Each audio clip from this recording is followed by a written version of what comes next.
Good afternoon, viewers, and welcome back. Currently, we have been discussing that part of supply chain which involves logistics management of those products which are perishable in nature, which do not have a long lifeline, very sensitive to high temperature, and the logistics operations or the logistics to carry the shipment right from the place where it is manufactured to the end customers is called cold chain logistics. Okay, the word cold, as we have discussed in the last session, the word cold itself would imply that these are items which needs certain temperature, which is either at a freezing level, at a freezing point, or a temperature which is much below, a very low temperature. So such logistics operation would need a continuity of such temperature being maintained right through the logistics journey, the journey of this part of the shipments from the time they are brought out of the plant, and they go through. And these shipments are not necessarily distributed within the country. There are shipments which are imported into the country or exported out. So they have a there's a duration of the transit. The transit time is quite long, and during the entire transit, a certain temperature, which is below a certain degree Celsius, has to be maintained. Otherwise, such items, and when we keep saying that such items, it obviously we are referring to products which belong to the food and beverages industry and also the pharma industries. These industries, as you can see, you go to all retail shops, and if you see, because of the current socio-economic structure, the consumption of such items, I am talking of the food items to start with, the consumption of such items are on the rise. And we have discussed, we have shown certain figures which suggest that this particular industry, which is the cold chain industry, is growing at a very fast rate. We discussed that as for the products are concerned, though we generalized, we said it's the food and beverages industry. If you would see that this particular operations, this logistics operation of cold chain is not new in terms of certain food items like milk, butter, cheese, etc., etc. So at a later stage, there has been a lot of consumption, lot of demand for frozen foods in terms of poultry items, chicken, mutton, and other non-vegetarian items, seafoods, other fish items, which are carried at long distances, distributed in various distribution centers. It goes through a particular channel, they are sent to a warehouse, they are stored for some time. So this entire process needs the items to be maintained, the entire journey to be, the items should be maintained at a certain temperature, because they are extremely perishable, and any rise in temperature or any deviation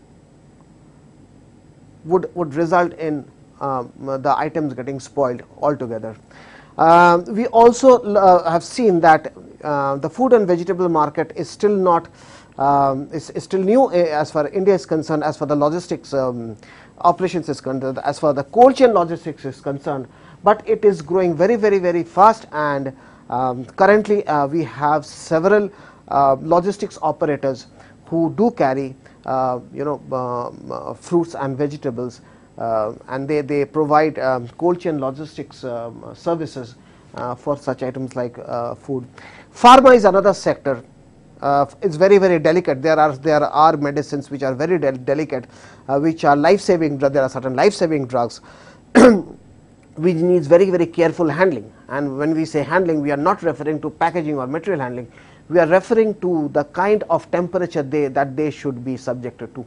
Okay, they should from the time that they are produced by the pharma companies in their respective factories and plants, and then sent to different distribution centers, stockists, distributors, retailers, end customers, exported. Cold chain logistics is extremely important for such items, for their quality to be maintained, because as I said, the quality of medicines are extremely important for human life.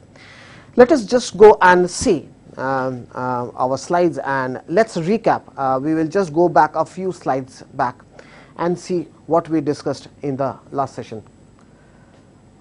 The means in which cold chain products can be transported are refrigerated trucks and rail cars, refrigerated cargo ships. These are the means of transport.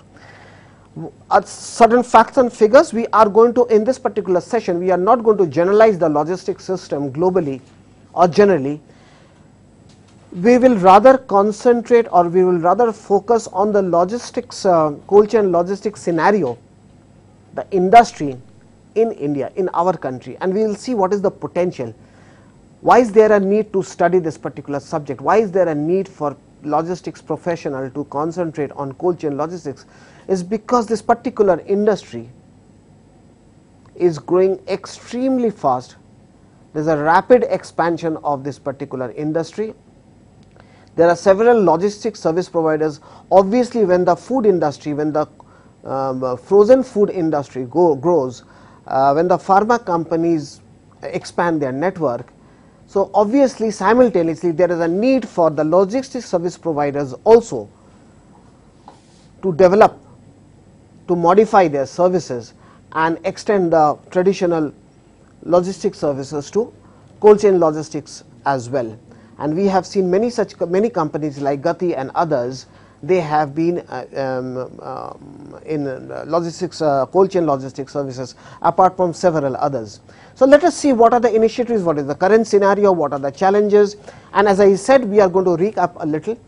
Combination of surface and refrigerated transport, surface storage and refrigerated transport. In fact, the storage is also refrigerated, the kind of warehouses that are required for cold chain logistics, the warehouses needs to be, these are cold storages, these are not normal storages. These warehouses are maintained at a certain temperature, below a certain temperature, as per the requirement of the product that is being stored or carried.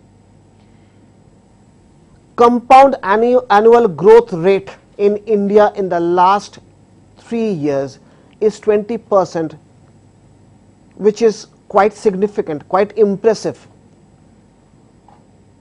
In the current year, by the end of the current year, this particular industry, that is the cold chain industry, is expected to grow or reach a revenue of 624 billions in INR or 13 billion US dollars. Cold stores are the major revenue contributors. So, where does the revenue come from? Primarily from the cold stores.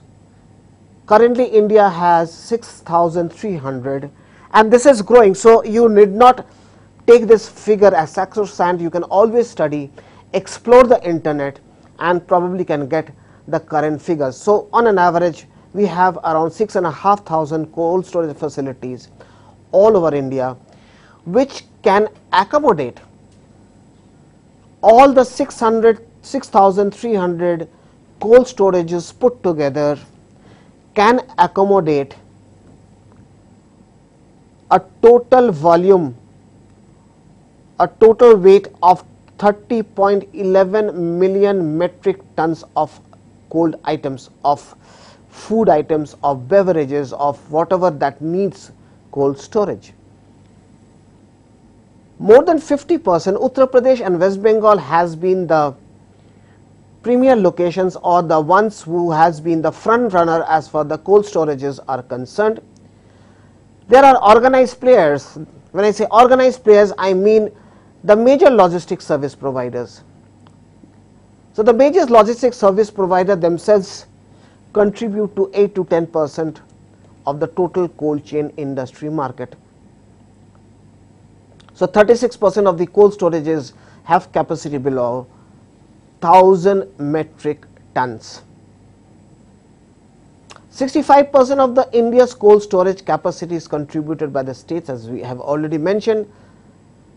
But what is disturbing is, at the current infrastructure, only 11% of what we grow can be accommodated in whatever in all the cold storages. So the demand is pretty high, and our current infrastructure, the number of cold storages we have presently in our country, is far from being sufficient to accommodate the kind of food or the items which need storages at a certain temperature, or they need cold warehouses, cold storages. So there is a need for a fast growth of cold storages or cold warehouses throughout the country. And I assure you, I discussed this with you earlier also, that if you ask somebody who is from the industry, and they will tell you, and I gave an example the other day, that while traveling on the highways, I can find that several cold storages are being constructed and made, particularly close to the airports, close to the seaports. You know for sure that these cold storages required close to the seaports because of the import and the export. When items are imported, for instance seafood, once they are imported, they immediately need to get into a cold storage, and that cannot be too far from the seaport. Vice versa, items which needs to be exported needs to be stored for a while before they are exported. So you will find in any state that you go, that states having major ports are having a number of cold storages close to the sea. Vice versa, there are places within the country which are far away from the ports. They also need, because something which is produced in northern India and needs to be exported, or something that's imported and to be sent to a place which is far from the port, also need cold storages on the way in transit. So cold storages primarily is required everywhere, because the way this particular industry is growing, the way there is a continuously there is a high demand of items, as we have just mentioned, frozen foods, chilled beverages, pharmaceutical items, and fruits and vegetables as well. Today you get, earlier there was an issue when we say fruits and vegetables. Earlier there was an issue. If you ask our fathers and forefathers, they would tell you that there used to be a challenge of getting oranges down south, because oranges are primarily produced in northern India. Okay, but because of cold chain logistics developing, today there is no issue, there is no problem at all in getting items which are produced in one part of the country, in getting them for the consumers in the other part of the country where this particular fruit or vegetable is not grown. Let's go to the next slide. So the government has been taking a few initiatives in order to strengthen the process, the logistics management, the infrastructure, seeing the growth, and we have already discussed, is growing at almost 20% CAGR. So all of you can simply apply mathematics and arrive at a figure 10 years from now, just a decade from now, where is this industry is expected to be? And the figure is quite significant. In order to accommodate all that, there is a very quick and immediate need to grow the business, to provide sufficient infrastructure to this industry, to the cold chain logistics industry. And let us see what are the kind of initiatives that the government and other private sectors are taking. The government is encouraging direct investment from foreign investors. Since 2011 and 12, the cold chain industry has been given an infrastructure status. That means it is a part of the infrastructure similar to road, transportation, port and terminal, airports, etc., etc., etc. So, cold chain logistics industry is also considered to be a part of the infrastructure of our country. So, when we speak of infrastructure of our country, we can also mention that is the kind of importance our government is providing to this particular industry. So, there is a concession in import duty, there are tax exemptions, exemptions on excise duty, there are subsidies on cold storage projects, establishment of National Center for Cold Chain Development, an initiative by the government to establish NCC development, where the idea is to plan and strategize and to boost the cold chain logistics industry through development of infrastructure and other methods. Proposed financial outlay for cold chain infrastructure and food parks of US $335 million, over 50 to 70% capital grant on projects. So, we can see over here basically that we have realized, the country as a whole, the government has realized there is an immediate need for this particular industry to grow. There is an immediate need to strengthen this particular industry. There is an immediate need to strengthen the infrastructure and resources. So, on the part of the government, they have initiated a lot of steps. FDI, okay, they are inviting foreign investments. They are applying subsidies for imports. For any items that is imported and to be used for this particular industry will attract subsidized import duty. The industry itself has been given the status, has been categorized under infrastructure. So, the cold chain logistics industry itself is a part of the infrastructure of our country. And we have seen the kind of investment that the government has proposed in terms of $335 million investment funding or funding for the development of cold chain infrastructure. Let us see the other steps. Excise concessions, service taxes, exemptions, government grants, FDI in food covers 62% of retail, task force on development on cold chain, National Center for Development. Now, here we are going to see that yes, the government has been taking initiative. Now, we have to understand that specifically in our country, in India, we have certain challenges, and few of the challenges are extremely country specific. That means very, very specific to us. So, initiative is one. The other thing, that this initiative should be sufficient enough to overcome the challenges. So, let us see what are the challenges that we have, which is stopping us from the expected growth desired for this particular industry, that is cold chain industry. Let us read the challenges one by one. Yes, lack of quality cold warehousing infrastructure. There is a shortage. Only 25% of the capacity is available for fruits, vegetables, whereas 75% of the capacity is dedicated to potatoes. Lack of standards, protocols, quality, the construction of the warehouses, the operation facilities, the technical standards available. So, all this results into poor performance. The refrigerator system is traditional. The refrigerator system are not good enough. Low awareness of labor in handling temperature sensitive products in India. The supply chain of most products is long and fragmented. A product changes many hands from source to delivery points. The workers are not aware, they are not properly trained, their awareness is less.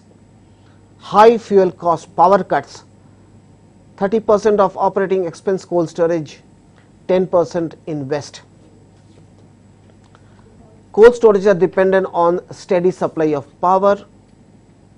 Most Indian regions face power cuts.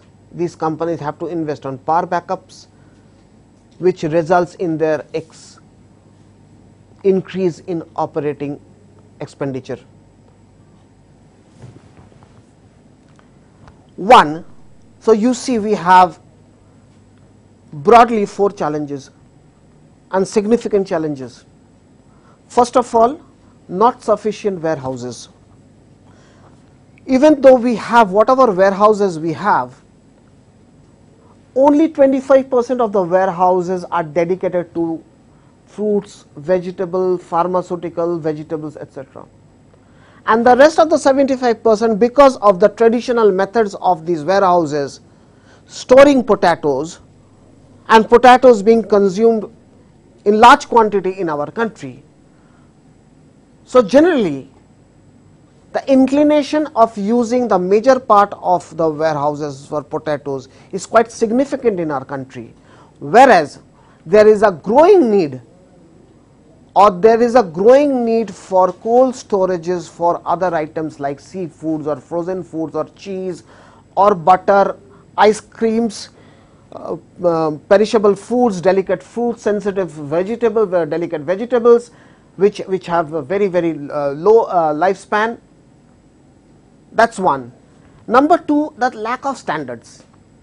Even the warehouses, whatever that is available, they lack standards. Their infrastructure, the building, the way this is made, the refrigerated system, they are not sufficient. They are below par. So they do not provide the desired amount of protection, because we are also talking of protection. These items which are stored in the warehouses, in the cold storages, need protection from external temperature, from heat. So the warehouses themselves are below standards. Low awareness. Now this being a new industry, people who are handling such items, such frozen goods, things which need a temperature controlled atmosphere, they are very much ignorant about this industry. They handle this product quite similar to the way they handle other products, and which is a dangerous thing to happen, because there is as we said, there has to be a continuity, and insufficient or inefficient material handling in cold storage logistics can result in spoilage. It can result in having the item spoilt. So laborers needs to be trained. There has to be laborers specific to this particular industry. They need to be told how sensitive material handling is in this particular industry. See, Andy, our country, the overall expenditure in logistics compared to the Western countries, or the Europe or USA or even Australia, or many Asian countries as well. If you go to Singapore, you go to even in smaller countries like Malaysia, the infrastructure, the operating cost is pretty low, because you need a lot of fuel to run your warehouses, you need a lot of fuel to run your reefer vans, you need a lot of fuel to run. In our country, the cost of fuel is extremely high. In our country, we have cold storages established at several parts of the country on the highways. They are not necessarily within the city limits, because within city limits you can only have a restricted or limited amount of space for the warehouse. So most of the warehouses, most of the cold storages are now being set up away from the city, on the highways, around the highways. Now, these areas in our country come across some severe power shortage. Now, that's the key. Power supply of constant power is the key to maintain the food items, because you can understand you cannot have butter or milk stored in a hot atmosphere, in a humid atmosphere. You cannot have tomatoes, you cannot have oranges, you cannot have grapes, or you cannot have fruit juices stored in a humid and hot temperature. So, there is a need for constant supply of power to these storages. Now, what would the owner do? What would the owner of these cold storages do if there are power cuts, if there is insufficient supply of power? They have no other option but to invest on backups. And when we say backups, mind you, we are talking of significant volume or significant quantity of power being supplied. These are not residential facilities, these are not residential areas, these are factories. So, they need power in high volumes and quantities, and that always calls for a very high investment in terms of backups. And also it increases their operating expenditure as well, because these power cuts are quite frequent, and more often than none there are several warehouses which have no other option but to have significant investment and expenditure on power backups. So, these are the challenges: lesser number of warehouses, lesser number of cold storages, lack of awareness, lack of standard, substandard, below par warehouses, and high operating cost, lack of power. There are several other challenges as well. These are the main. In our country, we have a procedure by which transportation takes place. There is a documentation process. A shipment is subject to check when it moves from one state to the other, when it moves from one region to the other. So, a van or a reefer van or a refrigerator truck sometimes is subject to physical checking by the authorities on the road, at the octroi center, at the checkpost, etc., etc., etc. Now, with the kind of awareness we have, even these authorities need to be educated.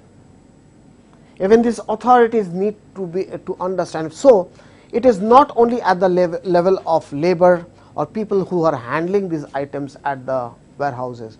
There should be an overall awareness right from everybody who handles the materials, from the management, the promoters, the operation staff, the logistics people who are managing the logistics, then people who are supposed to check the items on the highways, and everybody who is directly or indirectly involved in movement of these items, these food items or whatever it is.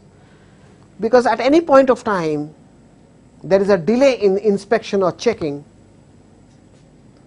the power in that particular reefer van or truck may go off. And if by mistake, again lack of awareness, if the driver decides to switch off the truck, these are improving by the day. So, it's not happening frequently. So, but whatever we have, we need to overcome. So, a reefer van, a truck, a refrigerator truck cannot be switched off, because it cannot discontinue the circuit or the flow of or the maintenance of that particular temperature.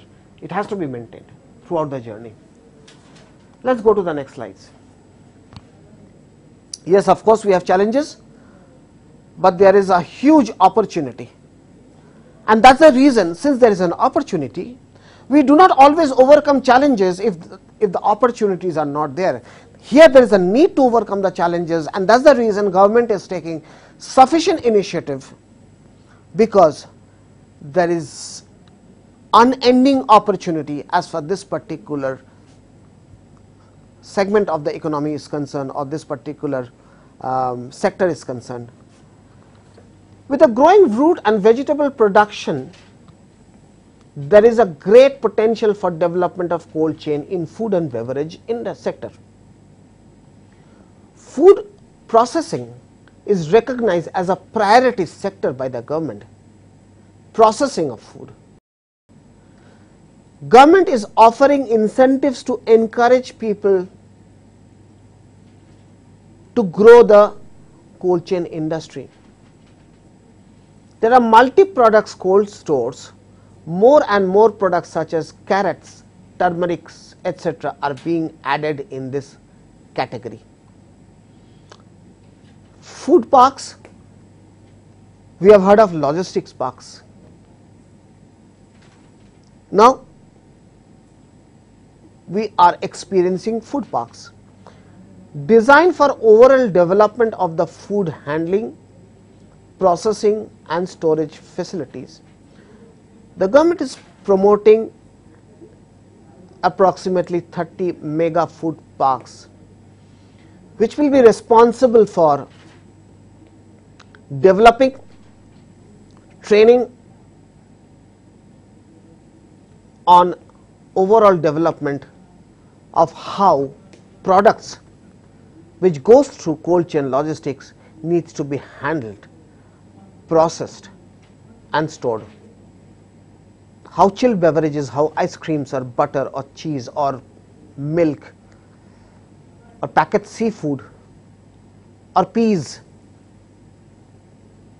okay, ready to eat, semi processed foods, pharmaceutical items, how they need to be handled.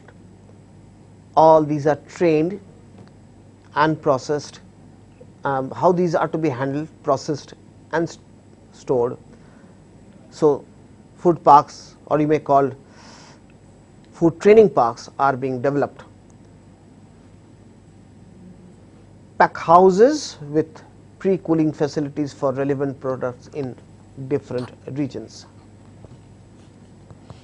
Pre-cooling facilities. What are the opportunities? Controlled atmosphere stores for apples and pears.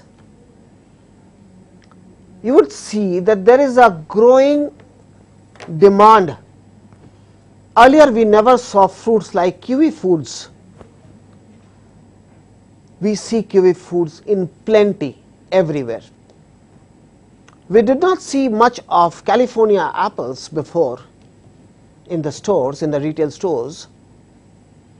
California apples are available in plenty and fresh at the retail stores. Earlier, processed fish were available only from Indian producers, people who used to produce only in India. Today we find, if you go to advanced retail stores, you will find several imported processed food cans and containers are available in plenty.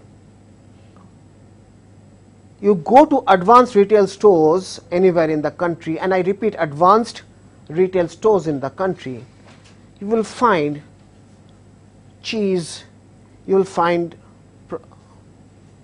frozen fish which are not produced or available in our country. You can visit any of these stores and you will be surprised to see the growing volume of imported food items, and they are available fresh. So you can imagine the kind of efficient cold chain logistics services they have come through, right from the place where they have been manufactured. It could be a city in Europe, it could be a place in France, in London, or New York or Toronto, anywhere, and being brought to India. So they go through a local transportation in the country, then they are brought they are exported from their country by sea or by air. When they reach India, they are again stored in a cold storage, and then move to the retailers or distributor by through reefer vans. So the growth and the availability of such products would only tell us that this particular industry is growing every day. Scientific ripening of banana and mango, development of refrigerated transport, processed and preserved food. Lifestyle is changing, small nuclear families demand for processed and refrigerated foods. Now, a mango can be ripened artificially. Okay, I can artificially ripen a mango, but after that what? If I immediately don't store it at a certain temperature, or a type of banana, or any particular fruit for that matter, I need to store them before distribution. They need to be, because they cannot be consumed immediately, they cannot be distributed immediately. So there is a certain period of time which they should be stored, and after storage, when they go, they travel a certain distance from their warehouse to the the distributor, the whatever, to the customer, they go through a transportation system. Development of refrigerated transport, processed and preserved food, and I did discuss. We are talking of opportunities. I'll tell you, there is one particular area that has been mentioned over here, which I discussed at the very beginning, and that is change in lifestyle.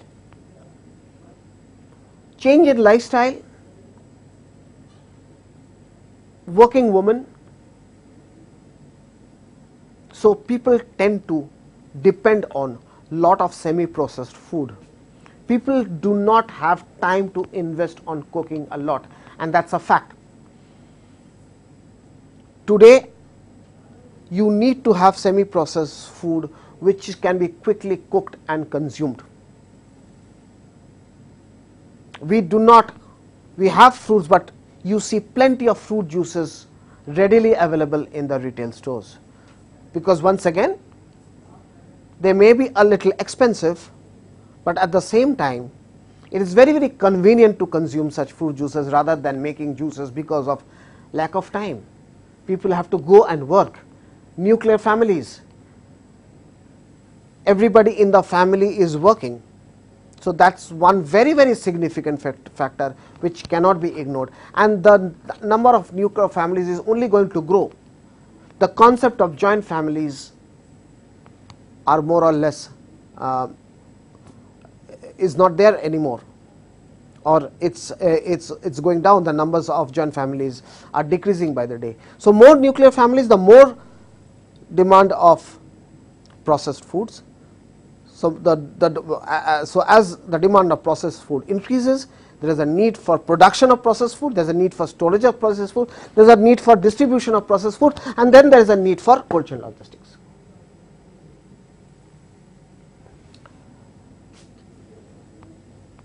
So these are the opportunities we have discussed. Cold chain, the current scenario in our country. So we are at a situation which is very, very dynamic. That means it is changing. The traditional process of cold chain logistics being restricted only to dairy products is advanced to other products as well in the food, fruits, flour, fruits, vegetables, poultry products, meat items, seafood items, certain cereals, and we see that though there are challenges, there are quite a few challenges in our country, and which some of them are very, very country specific. The government of India, our government, is taking enough initiative to ensure that though we don't lose out on the opportunities, and we capitalize on the opportunities which are coming every now and then. There is one thing that I forgot to mention is the working atmosphere. If you see that the companies are going global, so today India has more foreigners or people from the other parts of the globe coming into India There are a large number of Americans or Europeans or Australians, they come to India for work, maybe for a couple of years, 3 years or whatever it may be. And for them specifically, there is a need, because their style of their eating habits calls for food items which needs preservation, which needs to be imported. So basically, the growing population of expatriates in our country is also resulting in the development of cold chain logistics. That may not be a significant part, but it is definitely a factor which needs to be considered, a factor among all these opportunities that we have just discussed. We will discuss more on cold chain logistics on the other side of the break. Thank you.